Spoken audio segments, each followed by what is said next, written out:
Next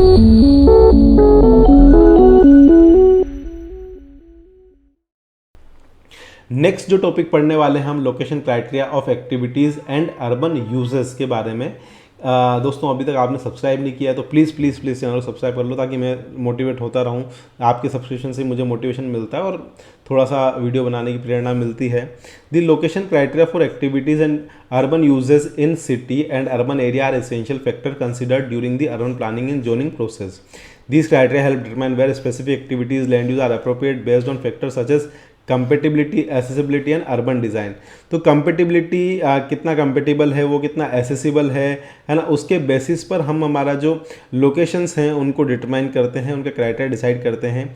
here are some common location criteria for various urban users. अलग अलग urban users के लिए कुछ कॉमन क्राइटेरिया उनके बारे में बात करते हैं। सबसे पहला आता है रेजिडेंशियल एरियाज। दोस्तों कई बार अपन पढ़ चुके हैं जो रेजिडेंशियल एरिया कहाँ होना चाहिए।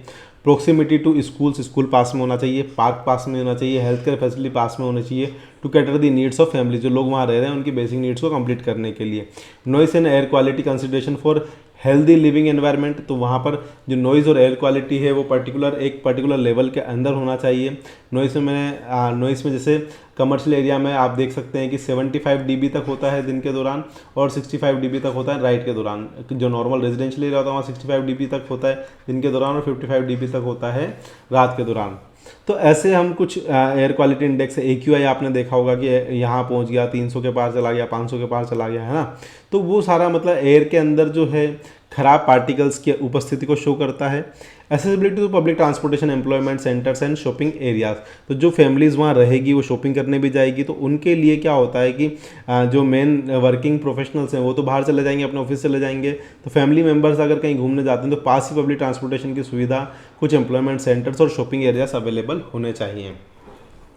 Commercial and retail areas, visibility and accessibility from major roads and transportation hubs to attract customers, है ना। Zoning for various type of commercial activities, shopping mall, strip mall, stand alone stores, parking facilities and loading zones to accommodate retail operation. तो commercial और retail area हमारे पास होना चाहिए कि visibility from, जैसे मेजर रोड जा रही है ना कोई मेजर रोड, तो उसके पास से ही वो जो है वो कोई मॉल है मान लीजिए, है ना, तो वो वहाँ से दिख जाए, उसकी अवेलेबिलिटी होनी चाहिए। पास ही कोई ना कोई एक बड़ा जंक्शन या ट्रांसपोर्टेशन नोड होना चाहिए ताकि वहाँ से जो है वो इजीली लोगों को अट्रैक्ट कर सके। Zoning for various type of commercial activity, अलग अलग टाइप की कमर्शियल एक्टिविटीज़ के लिए जोनिंग हो सकती है। Parking facilities and loading zone to accommodate retail operations, और पार्किंग जो लोग आ रहे हैं सिंगल तो उनको अकोमोडेट करने के लिए पार्किंग फैसिलिटीज़ भी कमर्शियल एरिया में होनी चाहिए। इंडस्ट्रियल एरिया की क्या क्या रिक्वायरमेंट है। Proximity transportation routes including highway, port and railway line to movement of goods, क्योंकि वहाँ पर गुड्स का मूवमेंट ज़्यादा होता है। तो जैसे जनरली छोटे छोटे जो इंडस्ट्रियल एरिया होते हैं वो सिटी के आउटर रोड में होते हैं, ताकि जो हाईवे से ट्रक आए सीधे उस एरिया में घुसे, वहाँ पर अपना काम करे, लोडिंग अनलोडिंग करे और वहीं का वहीं वो हाईवे से निकल जाए। बफर जोन और special separation from residential areas to minimise potential conflicts, है ना। अलग से सेपरेशन होना चाहिए रेजिडेंशियल एरिया से, या कुछ बफर जोन, बीच में बफर जोन होना चाहिए। जैसे कोई बीच में एक बड़ी नदी आ गई, इधर लोग रेजिडेंशियल हैं, इधर लोग जो हैं कमर्शियल हैं, ठीक है ना। इस टाइप से कुछ बफर जोन, बीच में कोई बहुत बड़ा गार्डन, इस टाइप से चीज़ें होनी चाहिए ताकि कॉन्फ्लिक्ट ना हो। Adequate infrastructure for heavy machinery and utilities required by the industries, तो जो भी हैवी मशीनरी इंडस्ट्री में यूज़ हो रही है उनके लिए एडुकेट इंफ्रास्ट्रक्चर अवेलेबल होना चाहिए।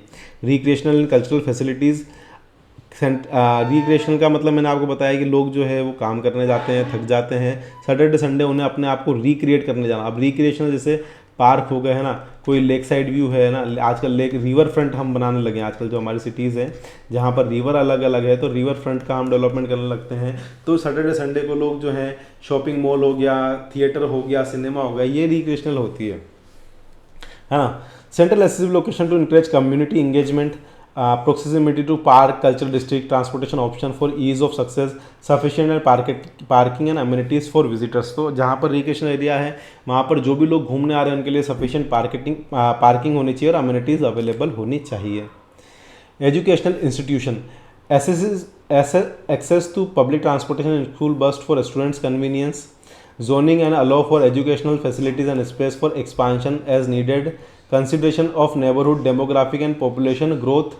तो जो एजुकेशन इंस्टीट्यूट आप बना रहे हैं उनके लिए क्या क्या क्राइटेरिया होना चाहिए कि पब्लिक ट्रांसपोर्ट वहाँ पर इजीली एक्सेसिबल हो, स्कूल बस के रूट्स जो है वो कन्वीनियंट होने चाहिए स्टूडेंट के लिए, zoning allow for education facility and space for expansion as needed. अगर मान लीजिए वक्त के साथ, अभी तो आपने इतना बना दिया, लेकिन वक्त के साथ इस कॉलेज को बढ़ाने की जरूरत हुई तो वहाँ पर एक्सपांशन भी हमारे पास अवेलेबल होना चाहिए। Consideration of neighbourhood demographic and population growth, health care facilities, proximity to residential area, major transportation corridors for easy patient access, तो मेजर रोड पर अवेलेबल होना चाहिए, ट्रांसपोर्ट कॉरिडोर होने चाहिए ताकि पेशेंट्स जो हैं ईजिली चले जाएं।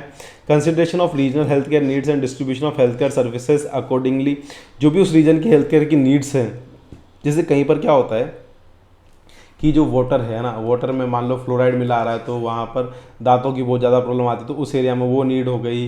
कहीं पर मान लीजिए एयर पोल्यूशन बहुत ज़्यादा है तो स्किन की बहुत ज़्यादा प्रॉब्लम हो रही है, तो वहाँ की जो हेल्थ केयर नीड्स हैं उसके अकॉर्डिंग जो जनरलाइज सब चीज़ें मिलेगी, बट उस पर ज़्यादा फोकस किया जाएगा। Zoning that permits medical offices and facilities, तो इस टाइप की जोनिंग अवेलेबल होनी चाहिए कि मेडिकल ऑफिसेज एरिया जो है वो पर्टिकुलर मेडिकल फैसिलिटीज़ के लिए भी हमें एक एरिया एज ए जोन में डिफाइन करना पड़ेगा। Government and administration office, central location for government service and administration to ensure accessibility, access to public transportation, parking facility for citizens, है ना। जो भी बड़े बड़े ऑफिसेस हैं वहाँ पर पब्लिक ट्रांसपोर्ट इजीली पहुँच जाना चाहिए। सेंट्रलाइज लोकेशन होनी चाहिए ताकि हर तरफ से वो एक्सेसिबल हो, ऐसा नहीं कि आपने सिटी के एक पर्टिकुलर कोने में बना दिया, इस जगह पे बना दिया, अब यहाँ वालों के लिए बहुत दूर पड़ रहा है तो वो जनरली सेंटर में ही होता है जो गवर्नमेंट मेजर गवर्नमेंट ऑफिसेज होते हैं। Cultural and historic districts, preservation of existing historic structure and landmarks, mixed use zoning that encourage cultural and artistic activities, accessible to public transportation, accommodation for visitors, तो जो cultural area हैं, जो heritage से युक्त area हैं आपकी city के, वहाँ पर होटल्स, आर्टिस्टिक एक्टिविटीज़ होनी चाहिए, कल्चरल एक्टिविटीज़ होनी चाहिए, उन्हें हमें बढ़ावा देना है। अकोमोडेशन या प्रॉपर होटल्स वहाँ पर अवेलेबल हो तो जो भी विजिटर्स वहाँ आए तो वो इजीली अकोमोडेट हो पाए। Green spaces and parks, strategic distribution to provide open spaces in both urban and suburban area, proximity to residence neighborhood and for community access, integration with other recreational and cultural amenities। तो जो आप garden दे रहे हैं, जो आप park दे रहे हैं, जो ओपन स्पेसेस दे रहे हैं, तो वो क्या होना चाहिए, या तो रेजिडेंशियल बिल्डिंग जो है, रेजिडेंशियल एरिया जो है उसके पास में होना चाहिए, उसका स्ट्रेटेजिक डिस्ट्रीब्यूशन होना चाहिए। Transportation hub, centrally located to service transportation nodes for bus, subway, train, मतलब कहने का मतलब है कि बस स्टेशन आपके पास होना चाहिए, रेलवे स्टेशन आपके पास होना चाहिए, एयरपोर्ट आपके पास होना चाहिए। Commercial, retail and employment area, उस आसपास जो है कमर्शियल एरिया भी हो, रिटेल एरिया भी हो, एम्प्लॉयमेंट के लिए भी एरिया हो, ताकि लोग इजीली वहीं पर उतरे और वहीं के पास वो काम पे चले जाएं। Consideration of pedestrian bicycle infrastructure for seamless connectivity, तो हम लोग पेडेस्ट्रियन जो पैदल चलने वाले लोग हैं उनके लिए फुटपाथ और बाइसिकल के लिए अलग से लेन भी हमारे इंफ्रास्ट्रक्चर में ऐड कर सकते हैं ताकि वो जो प्रोसेस है वो सीमलेसली कनेक्टिव हो पाए। मिक्स्ड यूज डेवलपमेंट में आपको अभी भी समझा चुका हूँ। मिक्स्ड यूज डेवलपमेंट में क्या होता है कि एक ही पर्टिकुलर एरिया में आप पास ही हाई रेज बिल्डिंग है तो उसके पास में आपका रेजिडेंशियल भी हो जाएगा, कमर्शियल भी हो जाएगा, रिक्रिएशन भी हो जाएगा। Zoning that encourage mixed use development to promote walkability and reduce commuting, मतलब लोगों को हमें डीमोटिवेट करना है ताकि वो कम से कम वहाँ पर गुजरें और पोल्यूशन जो है वो कम से कम फैले, तो पास ही उन्हें सारी चीज़ें मिल जानी चाहिए। Environmental and industrial protection zones, special separation for environmentally sensitive area to minimise pollution hazards, regulation to protect natural resources such as water bodies and forest, तो जो भी एनवायरमेंटल सेंसिटिव एरिया हैं वहाँ पर हम पोल्यूशन जो है उसको मिनिमाइज़ करने के लिए अलग से काम कर सकते हैं।